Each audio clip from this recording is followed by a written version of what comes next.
তাহলে ব্যাংকে টাকা রেখে আমাদের লাভের লাভ কি হলো? ব্যাংকে টাকা রেখে আসলে আমরা কোনোভাবেই লাভবান হতে পারি না, ধনী হওয়া তো দূরের কথা, বরং আমরা ব্যাংকে টাকা রেখে সে টাকা বাড়াতেও পারি না।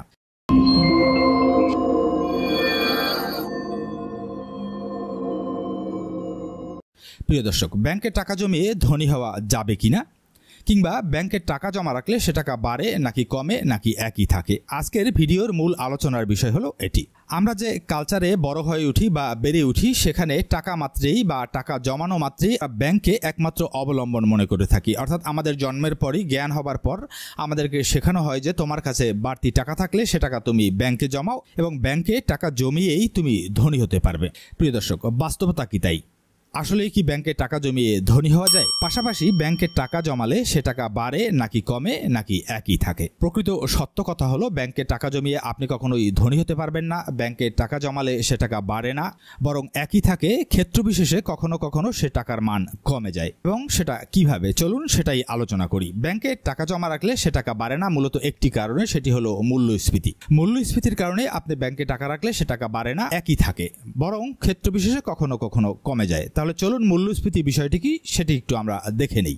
আমি দুটো সহজ উদাহরণের মাধ্যমে আপনাদেরকে মূল্যস্ফীতি বোঝাবার চেষ্টা করব। 2010 সালে 1 কেজি চালের দাম ছিল 10 টাকা। 2025 সালে আজকের এই অবস্থানে দাঁড়িয়ে সেই 1 কেজি চালের দাম হলো 60 টাকা। অর্থাৎ 15 বছরে চালের দাম প্রায় 6 গুণ বেড়েছে। 2008 সালের দিকে 1 ভরি স্বর্ণের দাম ছিল 6,500 টাকা, কিন্তু আজকে 2025 সালে সেই 1 ভরি স্বর্ণের দাম 1.5 লক্ষ টাকা। 17 বছরে স্বর্ণের দাম বেড়েছে প্রায় 16 গুণ। এই যে চালের দাম বাড়লো 6 গুণ এবং স্বর্ণের দাম বাড়লো প্রায় 16 গুণ। এটাই হলো মূল্যস্ফীতি। আপনি 2008 সালের দিকে 1 ভরি স্বর্ণ কিনতে পারতেন 6,500 টাকা। আজকে সেই 1 ভরি স্বর্ণের দাম হলো প্রায় 1.5 লক্ষ টাকা। অর্থাৎ আপনার প্রায় 16 গুণ স্বর্ণের দাম বেড়ে গেছে। এটিকে যদি আমরা অন্যভাবে দেখি, আপনার টাকার মান 16 গুণ কমে গেছে এবং এই যে টাকার মান কমে যাওয়া এবং এই যে দ্রব্যমূল্য বেড়ে যাওয়া, এটাকেই বলে মূল্যস্ফীতি। মূল্যস্ফীতির ক্ষেত্রে একটি প্রচলিত কথা আছে যে প্রতি 10 বছরে পণ্যমূল্য বা দ্রব্যমূল্য প্রায় দ্বিগুণ হয়। অর্থাৎ প্রতি 10 বছরে আপনার টাকা প্রায় অর্ধেকেরও বেশি অবমূল্যায়িত হয়, আর এটাই হলো মূল্যস্ফীতি। এবার চলুন আমরা ব্যাংকে টাকা রাখলে কি ঘটে একটু দেখি। ব্যাংকে টাকা রাখলে আপনাকে সাধারণত 8 থেকে 8.5% ইন্টারেস্ট দেওয়া হয়। সেটি আপনি যে ফরম্যাটেই রাখেন না কেন, আপনি ডিপিএস করতে পারেন কিংবা ফিক্সড ডিপোজিট করতে পারেন, আপনাকে 8 থেকে 8.5%-এর কাছাকাছি বা পাশাপাশি রেঞ্জে ইন্টারেস্ট দেওয়া হয়। কোনো কোনো ব্যাংক হয়তো এর চেয়ে বেশি আপনাকে অফার করে, কিন্তু সে ব্যাংকগুলো অনেকটা ঝুঁকিপূর্ণ এবং নতুন ব্যাংক। তাহলে ব্যাংকে আজকে যদি আপনি 1 লাখ টাকা জমা রাখেন, সেই 1 লাখ টাকা দ্বিগুণ হতে আপনাকে 8 থেকে 10 বছর সময় লাগবে। ঠিক একইভাবে 8 থেকে 10 বছর পর আজকে আপনি যে পণ্য কিনতে পারছেন, ঠিক সেই পরিমাণ পণ্যের দাম 8 থেকে 10 বছর পর প্রায় দ্বিগুণ হয়ে যাবে। অর্থাৎ আজকে আপনি 1 লাখ টাকায় যে পরিমাণ পণ্য কিনতে পারছেন, ঠিক 10 বছর পর সেই পরিমাণ পণ্য কিনতে আপনাকে প্রায় 2 লাখ টাকা খরচ করতে হবে। এবং যদি আপনার মূল্যস্ফীতি একটু বেড়ে যায়, তাহলে হয়তো আপনার 2 লাখ টাকারও বেশি খরচ করতে হতে পারে। আপনি এবছরে 1 লাখ টাকায় যে পণ্য কিনতে পারছেন, আগামী বছর সে পণ্য কিনতে আপনাকে 1,10,000 টাকা খরচ করতে হবে। অর্থাৎ এই যে 10%, এটাই হলো মূল্যস্ফীতি। একদিকে ব্যাংক আপনাকে 8 থেকে 8.5% ইন্টারেস্ট দিচ্ছে, অপরদিকে আপনার মূল্যস্ফীতি হচ্ছে 10%। এই যদি হয় সিনারিও, তাহলে ব্যাংকের টাকা জমা রাখলে আপনার টাকা কিন্তু বাড়বে না, আপনার টাকা একই থাকবে না, বরং আপনার টাকার মান কমে যাবে। তাহলে ব্যাংকে টাকা রেখে আমাদের লাভের লাভ কি হলো? ব্যাংকে টাকা রেখে আসলে আমরা কোনোভাবেই লাভবান হতে পারি না, ধনী হওয়া তো দূরের কথা, বরং আমরা ব্যাংকে টাকা রেখে সে টাকা বাড়াতেও পারি না। প্রিয় দর্শক, তাহলে প্রশ্ন আসে আমাদের সামনে উপায় কি কি? ব্যাংকে টাকা না রেখে আমরা বিকল্প কি কি উপায়ে আমাদের টাকাকে বিনিয়োগ করতে পারি, টাকাকে বাড়াতে পারি কিংবা আমরা ধনী হতে পারি? প্রিয় দর্শক, ব্যাংকে টাকা না রেখে বিকল্প আপনি 6 উপায়ে আপনি আপনার টাকাকে বাড়াতে পারেন এবং এভাবে টাকা বাড়িয়ে আপনি একসময় ধনী হতে পারবেন। ব্যাংকে টাকা না রেখে প্রথম যে বিকল্পটি আপনি গ্রহণ করতে পারেন, সেটি হলো সঞ্চয়পত্র, ট্রেজারি বন্ড কিংবা ট্রেজারি বিল। দেখুন, সঞ্চয়পত্র, ট্রেজারি বন্ড এবং ট্রেজারি বিল, এগুলোতে 11 থেকে 12%-এর মতো আপনাকে ইন্টারেস্ট দেওয়া হয়। খুব যে বেশি ইন্টারেস্ট দেওয়া হয় সেটা কিন্তু নয়, কিন্তু এগুলোতে টাকা রাখলে সে টাকাটা আপনার নিরাপদ এবং ব্যাংকের চেয়ে কিন্তু তুলনামূলকভাবে এগুলোতে আপনার টাকার পরিমাণ বাড়বে। অর্থাৎ ব্যাংক যেখানে 8.5% আপনাকে ইন্টারেস্ট দিচ্ছে, সেখানে কিন্তু ট্রেজারি বন্ড, সঞ্চয়পত্র, ট্রেজারি বিল সেগুলো 11 থেকে 12% রেঞ্জে আপনাকে ইন্টারেস্ট দিচ্ছে। সুতরাং আপনি প্রাথমিকভাবে যদি নিরাপদ বিনিয়োগের কথা চিন্তা করেন, তাহলে আপনি এখানে টাকা রাখতে পারেন। এখানে টাকা রাখলে আপনি মোটামুটি মানের একটু লাভবান হবেন।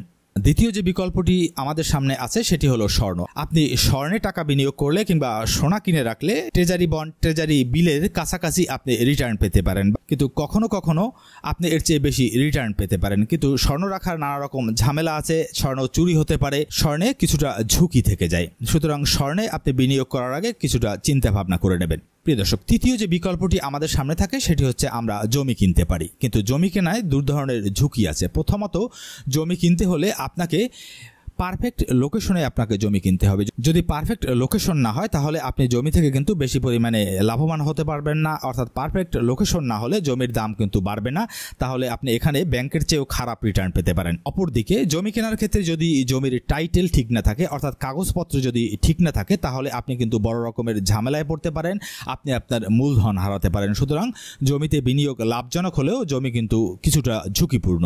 এরপর 4 নম্বরে আমাদের সামনে যে অপশনটি আসে সেটি হচ্ছে ব্যবসা। দেখুন, আপনি যে কোনো ধরনের ব্যবসায় আপনি আপনার টাকা বিনিয়োগ করতে পারেন, সেটা ছোট ব্যবসা হোক কিংবা বড় ব্যবসা হোক, আপনি আপনার সামর্থ্য অনুযায়ী সে টাকা আপনি কিন্তু ইনভেস্ট করতে পারেন এবং ব্যবসা থেকেই আপনি কিন্তু প্রচুর পরিমাণে রিটার্ন পেতে পারেন। কিন্তু এখানে কথা হলো ব্যবসা কিন্তু খুবই ঝুঁকিপূর্ণ। পৃথিবীতে 100টি ব্যবসার মধ্যে, অর্থাৎ যে ব্যবসাগুলো শুরু হয় তার 100টি ব্যবসার ডাটা বিশ্লেষণ করে দেখা গেছে এর মধ্যে মাত্র 20টি ব্যবসা মোটামুটি টিকে থাকে আর 80টি ব্যবসায়ী লসের সম্মুখীন হয় এবং শেষ পর্যন্ত মাত্র 10টি ব্যবসা খুব ভালো পরিমাণে লাভ করে। সুতরাং ব্যবসায় আপনার ঝুঁকি আছে।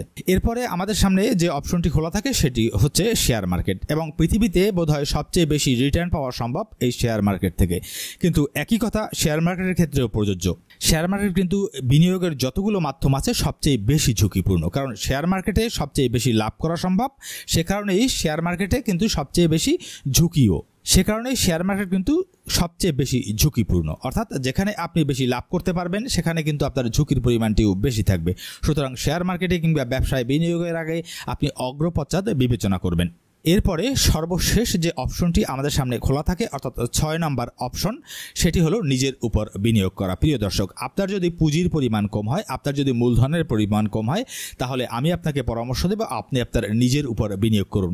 আপনি হয়তো প্রশ্ন করতে পারেন যে নিজের উপর কিভাবে বিনিয়োগ করতে হয়। নিজের উপর বিনিয়োগ করা মানে হলো আপনার হাতে যদি অল্প পরিমাণ টাকা থাকে সেই টাকা আপনি আপনার নিজের স্কিল ডেভেলপমেন্টের জন্য আপনি খরচ করবেন। অর্থাৎ আপনি সেই টাকা দিয়ে নতুন নতুন স্কিল ডেভেলপ করতে পারেন, নতুন নতুন কোর্স করতে পারেন, নতুন কিছু শিখতে পারেন। দেখুন, সর্বশ্রেষ্ঠ বিনিয়োগ হলো নিজের উপর বিনিয়োগ করা। অর্থাৎ আজকে যদি আপনি নিজের উপর বিনিয়োগ করেন, আজকে যদি কোনো স্কিল আপনি শেখেন, কোনো কোর্স করেন, তাহলে সেখান থেকে আপনি যে রিটার্ন পাবেন সেই রিটার্ন কিন্তু অন্য কোনো ক্ষেত্র থেকে সম্ভব নয়। সুতরাং আপনার হাতে যদি অল্প পুঁজি থাকে, খুব কম টাকা থাকে, তাহলে আমি আপনাকে সাজেস্ট করব আপনি নিজের উপর বিনিয়োগ করুন, আপনি একটি কোর্স করুন, একটি স্কিল ডেভেলপ করার চেষ্টা করুন, ভবিষ্যতে আপনি লাভবান হতে পারবেন। তো প্রিয় দর্শক, আমরা স্পষ্টই দেখতে পাচ্ছি ব্যাংকে টাকা জমা রাখলে আপনি ধনী হতে পারবেন না, ব্যাংকে টাকা জমা রেখে আপনি কোনোভাবেই লাভবান হতে পারবেন না, বরং একটি স্থির অবস্থা আপনি বজায় রাখতে পারবেন।